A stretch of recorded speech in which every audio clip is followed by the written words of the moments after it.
होली पर्व की बात ही कुछ और है।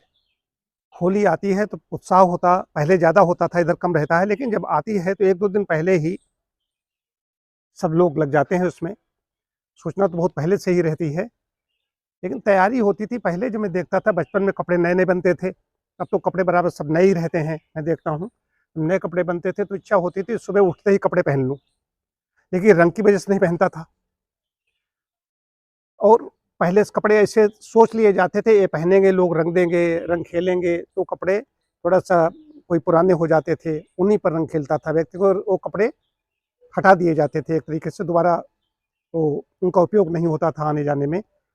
वो एक तरीके से उनकी छुट्टी उनसे प्राप्त कर ले ली जाती थी।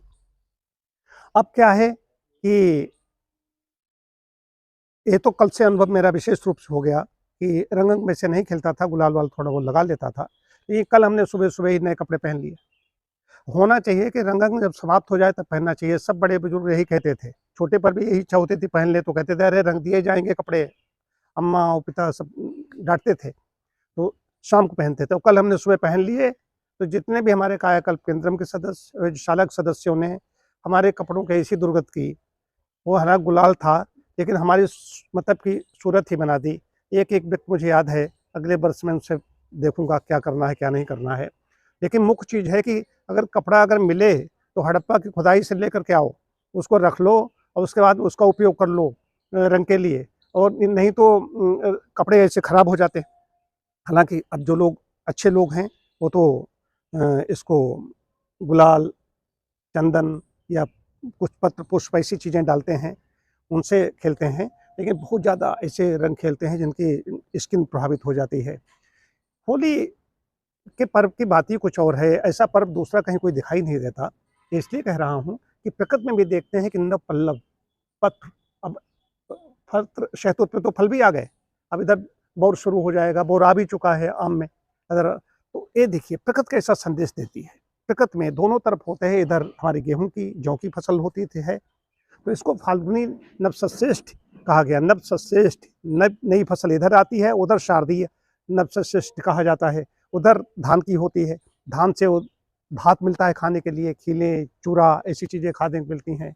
इधर हमें रोटी पूड़ी खाने को मिलती है। तो ये दोनों ऐसे हैं, और काल में भी बड़ा परिवर्तन होता है।